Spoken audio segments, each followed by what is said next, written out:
താലി eternal wedding collections by Chungath jewellery. ഇതെല്ലാം എന്റെ കല്യാണത്തിന് വാങ്ങിയതാ. വാവ്, ഇതെവിടുന്നാ? MV Chacko golden diamonds Angamaly. Angamaly നിയോജക മണ്ഡലം UDF സ്ഥാനാർത്ഥി റോജി എം ജോണിന്റെ തിരഞ്ഞെടുപ്പ് വിജയത്തിനായി കാലടി മണ്ഡലം UDF തെരഞ്ഞെടുപ്പ് കൺവെൻഷൻ സംഘടിപ്പിച്ചു. നാസ് ഓഡിറ്റോറിയത്തിൽ നടന്ന കൺവെൻഷൻ ബെന്നി ബെഹ്നാൻ MP ഉദ്ഘാടനം ചെയ്തു.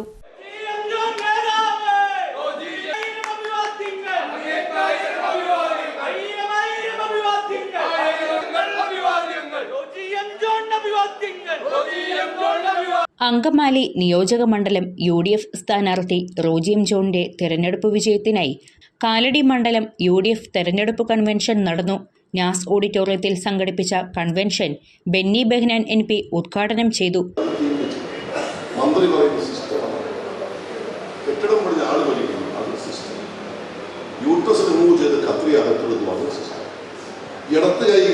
അസുഖത്തിന് പോയപ്പോൾ വലത്ത് കൈ മുറിച്ചു മാറ്റുന്നു, അതൊരു സിസ്റ്റം.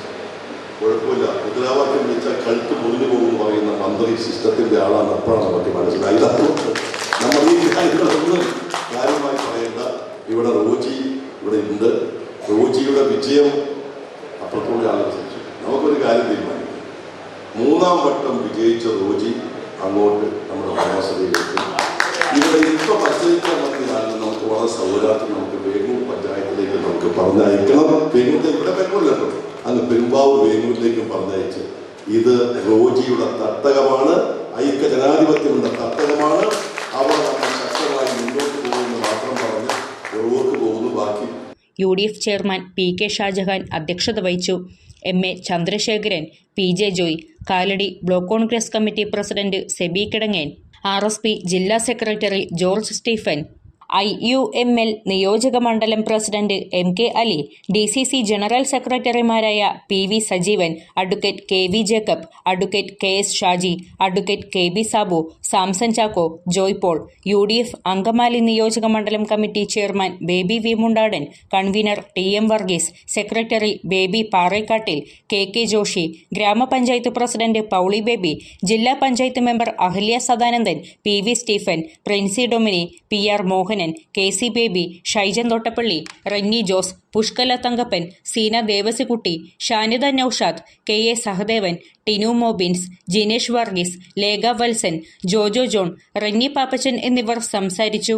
വളരെ നല്ല രീതിയിൽ കഴിഞ്ഞ ടൈമിൽ നമുക്ക് മുന്നോട്ട് കൊണ്ടുപോകാൻ സാധിച്ചു. ഒരു കാലഘട്ടത്തിലും ഉണ്ടായിട്ടില്ലാത്ത വിധത്തിൽ കാലടിയിലെ പഞ്ചായത്ത് ഒരു തുടർ ഭരണം UDFന്റെ കരങ്ങളിൽ വീണ്ടും എത്തിക്കുവാനായിട്ട് നമുക്ക് സാധിച്ചു. ഇവിടെ ബ്ലോക്ക് പഞ്ചായത്തിലും ജില്ലാ പഞ്ചായത്തിലുമൊക്കെ മികച്ച വിജയങ്ങൾ നമുക്ക് കൈവരിക്കാൻ സാധിച്ചു. ജില്ലാ പഞ്ചായത്ത് ഡിവിഷൻ നമ്മൾ 10 വർഷക്കാലം നമുക്കില്ലാതെ പോയ ഡിവിഷൻ നമ്മൾ തിരിച്ചു പിടിച്ചു. അങ്ങനെ ഈ പഞ്ചായത്തുമായി ബന്ധപ്പെട്ടുകൊണ്ട് സർവ്വസന്നാഹങ്ങളും ഇന്ന് UDFന്റെ കൈവശമാണ്.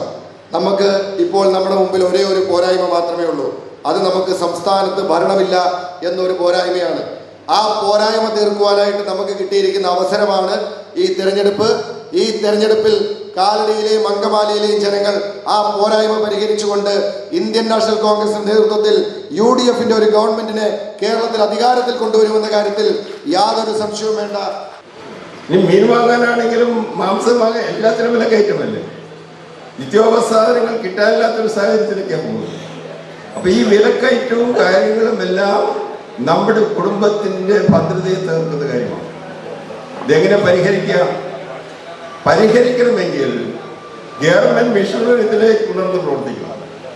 സിവിൽ സപ്ലൈസ് കോർപ്പറേഷനാണ് അതിനുവേണ്ടി ഉള്ള സ്ഥാപനം. സിവിൽ സപ്ലൈസ് കോർപ്പറേഷൻ സാധനങ്ങൾ സംഭരിച്ച് വില കുറച്ച് വിതരണം ചെയ്യാൻ കഴിയണം. പക്ഷേ നമ്മുടെ സിവിൽ സപ്ലൈസ് കോർപ്പറേഷന്റെ സ്ഥിതി എന്താ? കടബാധയിൽ അവർക്ക് പൈസ കൊടുക്കുന്നില്ല ഗവൺമെന്റ്. അവർക്ക് ആവശ്യമായ സാധനങ്ങൾ സംഭരിക്കാൻ പൈസ കൊടുക്കുന്നില്ല. തൊഴിൽ നിയമങ്ങളുടെ ഭേദഗതി ഉൾപ്പെടെ PM3 പദ്ധതി നടപ്പാക്കുന്നത് ഉൾപ്പെടെ കേന്ദ്രം വർഗീയ ധ്രുവീകരണത്തിനും അവരുടെ കോർപ്പറേറ്റ് താല്പര്യങ്ങൾക്കും വേണ്ടി നയ സമീപനം സ്വീകരിക്കുമ്പോൾ ആ സമീപനത്തിന്റെ ചുവടൊപ്പിച്ചാണ് കേരളത്തിലെ പിണറായി സർക്കാരിന്റെ ഭരണം പോകുന്നത്.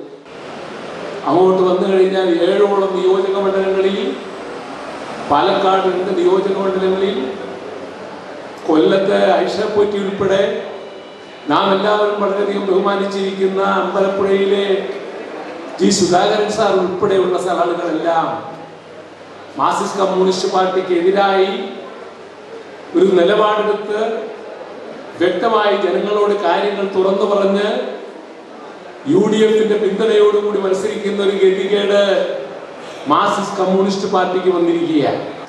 MLA മാത്രമല്ല, അങ്കമാലിക്കാരൻ, അങ്കമാലി നിയോജകമണ്ഡലത്തിന്റെ ഒരു പ്രത്യേകമുള്ള സ്നേഹിതൻ, നമ്മുടെയൊക്കെ സഹോദരൻ, തീർച്ചയായും അത് ഈ നാടിനും അങ്കമാലിക്കും ഒത്തിരി ഗുണവും നേട്ടവും ഉണ്ടാക്കും എന്നുള്ളത് വളരെ സത്യമാണ്.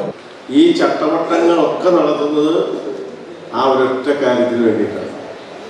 വീടുകളിൽ പോയി ഏപ്രിൽ 9 രാവിലെ തന്നെ പോളിംഗ് ബൂത്തിലെത്തി ശ്രീ റോജി എം ജോണിന് അനുകൂലമായി വോട്ട് ചെയ്യണം എന്ന് പറഞ്ഞ് അവരെ ക്ഷണിക്കുക, അവരെ വരുത്തുക, അതാണ് നമ്മുടെ ചുമതല. എല്ലാവരും പറഞ്ഞതുപോലെ 2300 എന്ന ഭൂരിപക്ഷം 5000 വർദ്ധിപ്പിച്ച് അങ്കമാലി നിയോജക മണ്ഡലത്തിൽ റോജി എം ജോണിന് ഏറ്റവും കൂടുതൽ ഭൂരിപക്ഷം കൊടുക്കുന്ന മണ്ഡലമായി മാറ്റാൻ ഓരോരുത്തരും പ്രവർത്തിക്കണമെന്ന് മാത്രമാണ്. നമ്മൾ ഇതിനോടകം പ്രചരണ രംഗത്ത് വലിയ രീതിയിലുള്ള ഒരു മേൽക്കോയ്മ നേടിയിട്ടുണ്ട്. ഇന്നലെയും മിനിഞ്ഞാന്നുമൊക്കെയായി നമ്മുടെ ഓപ്പോസിറ്റ് സ്ഥാനാർത്ഥിയും ഒക്കെ കുറച്ചുകൂടി ഈ പ്രചരണ രംഗത്തേക്ക് വന്നിട്ടുണ്ടെങ്കിലും വരാൻ പോകുന്ന ദിവസങ്ങളിൽ നമുക്ക് അതിനെയും മറികടന്ന് നമുക്ക് മുന്നേറേണ്ടതുണ്ട്. PK ഷാജഹാൻ ചെയർമാനും റിന്നി പാപ്പച്ചൻ കൺവീനറുമായിട്ടുള്ള 251 അംഗ തെരഞ്ഞെടുപ്പ് കമ്മിറ്റിക്ക് രൂപം നൽകി. LDF അല്ലാതെ മറ്റാരുണ്ട്? അപ്പോ നമ്മളെ പ്രജ്ഞയെ സ്വാധീനിക്കാൻ വേണ്ടി വന്നാൽ നമ്മൾ പ്രജ്ഞയ്ക്ക് അപ്പുറത്തേക്ക് പോകാനുള്ളൊരു മനോധർമ്മം ഉണ്ടാവണം. വീട്ടില് വന്നു കഴിഞ്ഞാൽ എങ്ങനെയുണ്ട്? മദ്യപാനിക്ക് കൂട്ടുണ്ട്, നല്ലവർക്ക് കൂട്ടില്ല. എന്ത് തോന്നിയാസം ചെയ്യാ, നേരെ അങ്ങ് ചെല്ലുക, ആവശ്യമായത് കൊടുക്കുക, ഒക്കെ റാം റാം. പോലീസുകാരാകെ വിഷമത്തില്ല. എന്താണെന്നറിയോ? ലോകത്തിലെ ഏറ്റവും നല്ലൊരു പോലീസ് എന്ന് പറഞ്ഞാൽ നമ്മുടെ കാലടി പോലീസാ.